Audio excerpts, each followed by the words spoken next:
Hi everyone, welcome to another Mail Art Monday video. In today's video, I decided to pull a bunch of my wooden stamps out of my stash and kind of use them up. I have a bunch of stamps and I didn't realize really how many I've gotten over the last few months until I started pulling some of these out and realized, oh my goodness, I really have too many. And so instead of neglecting them or just letting them look pretty on my shelf, I decided to pull them all down and try to create something pretty with them. So I've pulled out 2 envelopes and 4 sheets of letter writing paper. I think it's Tomoe River paper.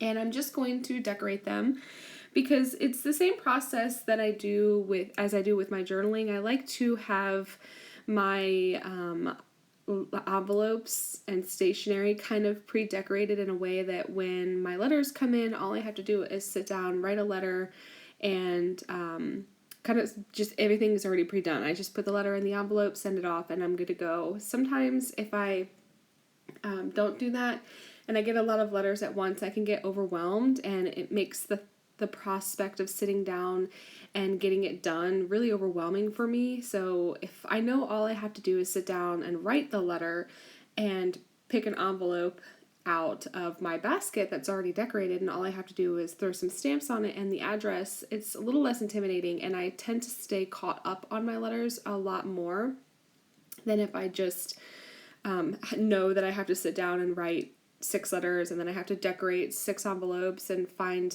a bunch of pretty things to send in the mail. It's just all done for me, then it's not overwhelming. So now that long-winded explanation is out of the way, I just threw some tapes down. This is some Bomb Kitchen masking tape, and then I think the Classic grid tape. I really love these tapes. They both have really different textures, and I love different textures when it comes to layering. So this is just a really fun way to use them, and it creates a simple but pretty look on the envelope. So really I don't have to do a whole lot, and it's still really pretty.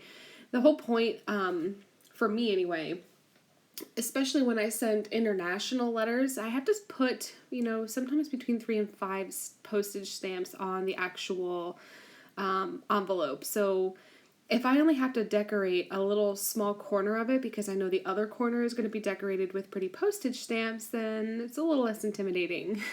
And because I'm just using wooden stamps to decorate things, it's a lot less intimidating. I don't have to bring my glue out. I don't have to worry about layering. It's just, I really enjoyed this process, and I really, strongly encourage you to do the same. So I just pulled out some Lin Xia Ning ticket stamps. It's a stamp set that is meant to look like a vintage bus ticket, and I really love it. And I've just layered another stamp at the bottom, and then I'm fussy cutting one of these pretty peon girls out of this peon washi tape that I have. I love this roll of washi tape. You would be surprised. It's a huge roll, and mine is almost empty already because I love using them so much, and I've been sending them to my pen pals as well. It's just a really fun way. It's really thin because it's washi, and I like that it's backed onto physical paper so that it makes fussy cutting so much easier. And yeah, it makes for simple decorating when you have something pretty like that.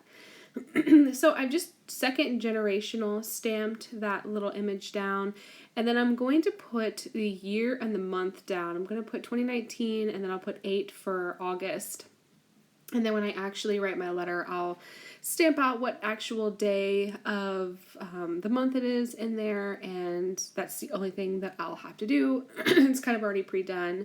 And I love this little globe imagination stamp. It says, "Imagination will take you everywhere."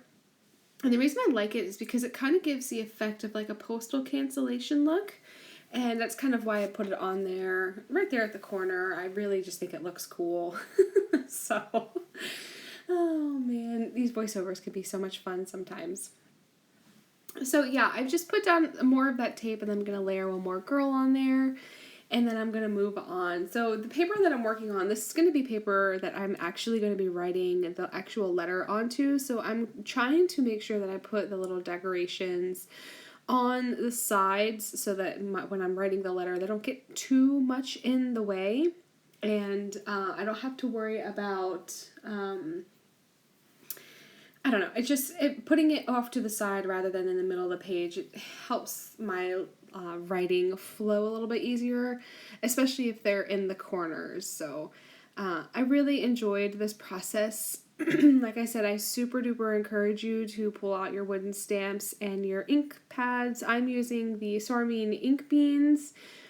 I really like them because they're super juicy. There's a ton of different colors that come in these little packs, and they're small. There's no big footprint that you have to worry about. I don't have to worry about storing a bunch of big ink pads, and yeah, I just really like them. They're really good quality. I'll try to link everything for you down below, so if you see something that you like, you can find it and pick it up as well. Like I said, I've got quite a few products here, so I might link some specific things that I think people will really enjoy, and then I'll just leave some shop information so that you can find everything pretty easily. I like the way this layered. I just used black ink for a simple, clean look, and then brought in the red ink for the Analog Life stamp and put it inside that little clipboard note thing. I think it looks really cool. And then I'm gonna layer again another Fussy Cut Peon Girl on the top, and it ends up being one of my favorite pages because it's just really pretty. I know that I didn't leave a whole lot of room for like the actual letter writing. I think that's gonna be in the way when I actually get to writing, but it'll be pretty until then. A girl can dream, right? So I've put, like I said, a number 8 down, and then when I actually write the letter, then I'll put the actual day of the month, and that'll be it. So here are all the pages. I'm going to throw another piece of washi down just because that spot looked a little empty, and I thought it could do with some flowers.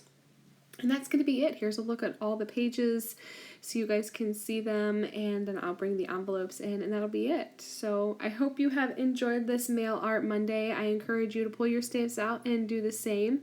If you have any questions, leave them down below, and I will catch you guys later. Subscribe if you're not already so you don't miss anything.